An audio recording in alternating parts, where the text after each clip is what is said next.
But when I search Todd, like when you start to search, the first one is Todd Barry, and the second one is Todd Shapiro, and I'm like, well, that's probably good for me, like residual value. Yeah. Oh yeah. But like that's super flattering that you're just one below me. Thank you. That's huge. I wanted to personally thank you. That's a huge. That should make you feel great. No, I've never felt better, to be honest. On the Todd Shapiro Show, SiriusXM 168. Walking up here right now, isn't this quite an honor? We're just gonna do this. Todd Barry is here. Hello, how you doing, Mister? This is. I'm super excited. I was trying to figure out how I was gonna maintain another 5 minutes without anybody else here. I didn't know that you'd started. I got here early, and then it was another show that was going on, and I don't know. It's I'm nice here now, though. Early meaning like you went down a few floors. No, like sitting right over there. Yeah, basically, yeah. How's you enjoying Toronto? Have you been here for a while? I got here yesterday and just ate some Vietnamese food and walked around. How's the Vietnamese? You know, I spoke to Judah Friedlander the other day. He had Mexican food, and then he went for a second dish of Mexican food because he enjoyed the Mexican food. Oh, so really? much. Yeah. Do you like the Vietnamese food? Yeah, I mean, I don't know that I'm going to like, I might mix it up. I don't know if I'm going to have like a second bowl of pho today, but I wonder how so he had 2 meals of Mexican. Well, he went to one. Blau's in studio, Yep. Todd Barry. What was the first place he went to? We'd never heard of it in Toronto. I've been here for 44 he went years. to Tacos 101, which sounds made up. But it was, and then he had heard that Burrito Boys was a good place too. So he figured, you know what? While I'm pretty full, I might as well try it. Oh, he went back to back to 2 different places? He went back to back. Oh my To God. do based on purely on recommendations. Lord alone. knows what's going on right now with him, though, right? Oh yeah. Oh, my God. It could be a nasty one. Well, welcome back to Toronto. You get here pretty frequently. Yeah, I've don't been you? here a lot. It's one of the first cities to headline me, to make the mistake of headlining me. Oh, come on. And I'm being self-deprecating. Yeah, there's no point. You're past that. I know. 53 years old now. What? Oh, man, why do you got to? No one ever says that. I actually was going to say you looked younger than I thought you were. Okay, Yeah. cool. Yeah, I thought you looked I'm younger. old, man. No, you're not. It's Come on. over for me, man. Is it? You know, I always think you hear of all these comedians. By the way, Jessica Curzon's a good friend of mine. Oh, I like Jessica. And she loves you. And anyway, she I know that she was busting your balls for always kissing Louis C.K.'s ass. It's the big one there. But as comedians get older, do they just get in this comfort zone that it's part of the reason why their careers kind of flourish, because they've just stopped giving a fuck, and that really translates on stage, which works for comedy. I mean, yeah, I think if you can fake that on stage, then it's a good thing. But I mean, I think you always, even if you act like you don't care, you deep down, you care. Do you still care? Do you actually care? Yeah, I care. Yeah, Yeah? I mean, I don't think I would. I mean, it'd be weird to not care. But I mean, I think having an attitude of not caring. Is it do you care about like sort of the next paycheck? Is that part of it? Like I better be Oh. good or else the next paycheck won't come? I mean, I think about my income, yeah, but I'm not. I'm doing pretty good, pretty well. You're doing well. You're doing well. I'm going to tell my salary. No, I'm not. Yeah, what do you charge for a headlining gig? I charge $300,000. Does it vary? Like if there were good people, say they said, "Hey, Todd Barry, forget your like they do in basketball. They'll come down in salary to play with the best. So if there's a big special with some huge names on it, say Right. Seinfeld and Chappelle and You mean Chris like Rock, a prestige gig or something? a prestige gig? Would you come down a little bit? I don't really get I mean, I've done, I guess, gigs like that, but usually those pay more, actually. Yeah, I mean, if you probably, yeah. The budgets are there already. Yeah, You exactly. can charge the big bucks. But I mean, there are not a lot of those hey, Chris Rock and Seinfeld want you to be on the show with them, But I have opened for famous people. And didn't you do Seinfeld's Comedians and I Cars? did do that, yeah, I know yeah. what a special moment that must have It been. was fun, yeah. I did not expect to ever do that. And he and- just called me out of the blue. No way. Yeah. Like Somehow got my number, which I'm fine with. totally. And I didn't even take the call because I didn't recognize the number and I was out. And then I checked it later. I was like, ooh, that's not the call I was expecting. And I mean, was there as much as the career we've talked about been going on for quite some time now? Were there some nerves stepping into that car? With Yeah, I Seinfeld? mean, I've actually known him a while just from seeing him in New York, but we've never hung out or had an extensive conversation. So it was it's a little like, holy shit, I'm in a car with Seinfeld and we're going to spend 3.5, 4 hours together. But because some of the shows he does with, if he does a show with Leno, and he's been hanging out with him for 35 years, so there's a different They sort got of some chemistry going. yeah, there's They kinda- chemistry and a little comfort, but he was very nice. It's just I heard him on Stern recently. Just this morning, actually, I was doing a long drive, and so SiriusXM they did a replay of that. And one of the things Stern talked about, which I really appreciated, and you did the podcast, is sort of the long form pacing of like being able to have a conversation, but with that kind of comedian's crazy. They're 12 minutes long, so they kind of chop them up a little bit. Was it different for you on that perspective as well? Yeah, I mean, he kind of chopped it a little. I mean, I think the joke he was going for with me is that I didn't talk at all. So he kind of chopped it to really skew it that way. But I mean, he could have just chopped it to make it look like I'm the only one who talked. I mean, there's a million things you can do with editing, but Totally. that's the way he went with it. Are you not really a talker? I'm a talker. I mean, I'm here right now. I didn't have to do this. Yeah, why did you do this? I know. I'm asking that, Mike, right now. No, this is fine.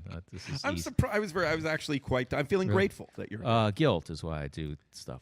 Any interview I take, it's because of guilt. I brought vodka. I don't know if you do. You, I'm all right now. Yeah, Yeah, okay. I don't think I'm going to drink vodka. I was in the mood for it. Do you not drink before a show? For the most part, I don't. Yeah, because even if I had like half a glass of wine, I'd be slurring and stammering. But yeah, so no. Are you a drinker at all? I drink a little bit. I usually drink wine. Yeah, a wine. You're a bit of wine. Yeah, but I don't have 7 glasses. I don't go like, let's go out drinking. I'll be, let's go get a drink. Let's go. Let's just have a drink. Yeah. Have a nice glass. I can't just have the one glass of wine. Really? Yeah. I mean, I'll definitely have 2, sometimes maybe 3, but how many? What are you looking at, man? The bottle's pretty easy to go Really? through. A whole bottle? It really is. Just by yourself? Yeah. My wife just starts shaking her head by the second, third glass, and I'm fine with it though. Yeah. Yeah. That's all right. I wake up in the morning and I get all my tasks done. I realize, I'm an anxious guy, so truthfully it completely calms me down. Really? A bottle of wine doesn't? Yeah, just a bottle. Just one full bottle. Well, that's good. Yeah. Well, then you were meant to do that. I wonder sometimes if people are like, you look at the Rolling Stones, were they meant to party their whole lives? Like, would they have died younger if they didn't? That's a good question. Yeah, I guess everyone. I mean, Keith Richards, I heard he talked about like people who are like try to be him, and he's like, well, you don't have the physical makeup I have, so you might not be able to pull this off. Yeah, don't emulate this. Yeah, don't emulate me just because I'm somehow still alive. I think more people should use that advice. Like whether it's whether it's some inhibition you have or some addiction you have, or if you're the president of the United States, don't emulate me. Right, exactly. That might work out well. But I guess people see Keith Richards and go, well, he's got a cool life and job. So I understand why they emulate him, but it's not because he's of his whatever Very valid. substance abuse. It's a very valid point. I could see that too. Yeah. If it got me pussy later, I might want to try that as well. And he's the Rolling Stones also, which is there's worse jobs than that, I imagine. Who's your favorite? Do you have a favorite rock band? Do you have a favorite band? Oh shit. I have I'm kind of like a Hip hop. You're a hip hop. I'm not guy. hip hop. I'm more like indie sort of. I'm sort of like Elvis Costello. I know that's not really indie rock, power pops, REM, stuff like that. You chill. It's like yeah. Not. I mean, I wouldn't call that chill, but I do like some noisy stuff. But You've never been in a mosh pit though, Todd Barry. no, I've never. No, that seems horrifying. But if that's what you're into, I can't imagine that either. To be honest, I could never imagine risking my life for something that I paid to be at anyway. it's like, oh, someone might throw me throw me onto the floor. That sounds like fun. Especially after paying $60 to be there. I want to be injured at the show if I can. Yeah, a lot of people get injured. I saw a clip the other day. Some dude did a stage dive and no one caught him. Oh, really? Yeah. I mean, I've seen. Yeah, I've been tempted to do that sort of like body surfing thing during a show, and think, yeah, what if they don't catch you? And I've heard stories about being, physically almost molested. People doing that. So. Well, that's scary. Yeah, I just don't want. I don't trust the audience that much. You're super hot too. So That's not an issue of how hot I am. It's just the aura. Yeah. It's just what you give off.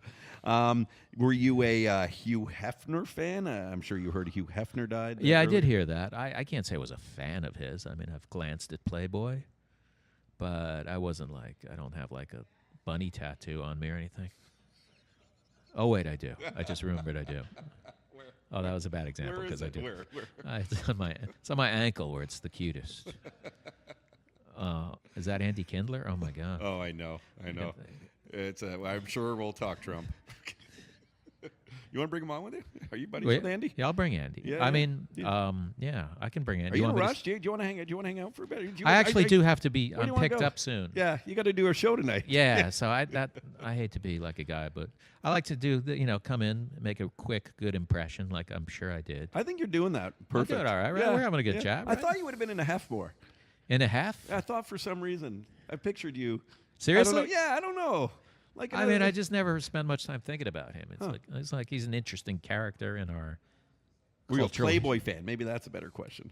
I've looked at the magazine. I don't think I ever subscribed, but yeah, it was. I don't think I've ever been in Playboy on any level, like no interviews. Obviously not in a centerfold, but Okay. Well, that ankle tattoo. I know. Now that might make things. I don't even know if Playboy's is it still around. I guess it think is. they went non-nude and tried to do like what the Instagram does, and then they said, "Well, that's fucking stupid." Yeah, let's go non-nude. I know. Come on, Playboy. Everything's so bad. Who knows? I haven't heard much of it. I mean, the problem is porn's too readily available anywhere. So Yeah. how can that exist on any level? Yeah. Other than the internet. I picked the wrong time to start a porn magazine. What's it called? Todd magazine. That's just the Todd. Todd's porn magazine. That's good for me. I could claim that as my own as well. Thank you. You know, it's funny when you my podcast gets probably 1/1000th of your downloads, but this really? show we put up on a podcast. Okay. But when I search Todd, like when you start to search, the first one is Todd Barry, and the second one is Todd Shapiro, and I'm like, well, that's probably good for me, like Oh, on residual Google? value. Yeah. Oh yeah. But like That's super flattering that you're just one below me. Thank you. That's huge. I for you. wanted to personally thank you. That's a huge. That should make you feel great. No, I've never felt better, to be honest. Imagine all the other Todds. Todd's not. I'm kind of a douchey guy. I look like a douche. Yes, you I know are. that. No, I'm joking. No, I am. I honestly, I know the perception I give off. You and don't I'm seem like a I'm douchey guy. super Actually, it didn't I- occur to me. I know. I appreciate that. I think once people get, but the perception I think I give off is douche. But, but the name Todd has been told to me and used in many references as kind of like a douchey name. Really? Have you ever never experienced that? I mean, I guess I've heard people make. I mean, George Carlin did a whole thing about people named Todd. That's right. But I also he's a comedian, and I don't think he was overly serious about it. But so it's never bothered me that much, and I certainly don't. I don't think anyone thinks I'm a douche. No, I can't see you. Your deadpan sort of dry Yeah, humor though. I'm boring, man. I'm not a douche. Do people do people have a hard time reading you because of that? I think some people probably perceive me wrong because I'm sometimes quiet and shy and whatever. But yeah, I'm sure. I'm not like gregariously like, "Hey, how are you?" But I think I'm pleasant enough. You're pleasant. Yeah. You're calming almost. I'm what? Calming. Oh yeah. People say that about me all the time. Do people start to open up to you just for no reason? Thankfully, no, they don't. Because you're not concerned at all, are you? I mean, I love when friends open up to me, but I don't know if I want like strangers walking up just because then you're like, why? Who are you? Why do you think you could? Yeah, I get. I was about to tell you some personal things, but I'll refrain from doing that. All right, man. Real quick, the roast battles that you do, and that this whole roast battle thing's taken off in the last few years. Do you ever, Todd Barry? Do you ever feel bad? Do you ever feel guilty after you just completely tear a strip off of someone? No, because I've always done it. I mean, I did the Chevy Chase roast, and I did a couple of rounds of roast battle. I mean, some of those guys really go say they hit topics that is like, I'm not gonna make fun of a comedian's father's death or something. Like, I just wouldn't do that. And I don't think they always care, the people who are the recipients of those jokes. I think they might be cool with it, but that's just not where I'm gonna. So I'm gonna find another angle than, oh, your dad died and let's laugh about it. You got some ethics. I got ethics. It's personal ethics. I mean, I'm not saying I'm better than them, but I feel like that's just not my style. Now, what about when people roast you? Do you ever walk away going, "Oh fuck, man"? I mean, I try to avoid being roasted. Like, I think there was once where they used to do roasts at this old comedy club in New York, and they wanted to roast me. I was like, you know what? I think at least one person will say something where I'm like, that's too far. So, I mean, I can take a joke and I can beat. I mean, I've been at roasts and people point me out, and it's usually hilarious. But I don't know if I'd want a whole night of it. It's a lot. It's a lot. Yeah, It's a lot of but I attacking. admire people who do it and are good sports about it. Yeah, I always picture them like, the ones having their balls stepped on with high heels or something. Like they're masochists Yeah. at the end of the day. Yeah, I mean, you don't want to do it and then not be cool about it. So I would rather just not do it. I don't. It makes a lot of sense. I think you want to run here. 2 last questions.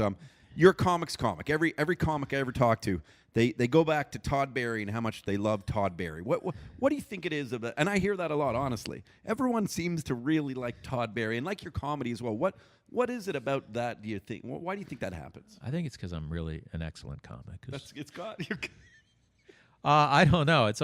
I'm always very flattered, though, to be serious. When I hear, I think that's what kept me going. Actually, is that I've often felt, these cool comics these good comics kind of like me, and I feel positive feedback. And I love when I go to a city and every city has a comedy community, and when I meet like there's 10 comics in Little Rock or something after a show, then I think that's really cool. Do you sort of mentor them quickly, or do you? I tell them to leave me alone, but which is mentoring them in a way. In a way, totally. And then the last question is just, and it actually goes along with what you're saying.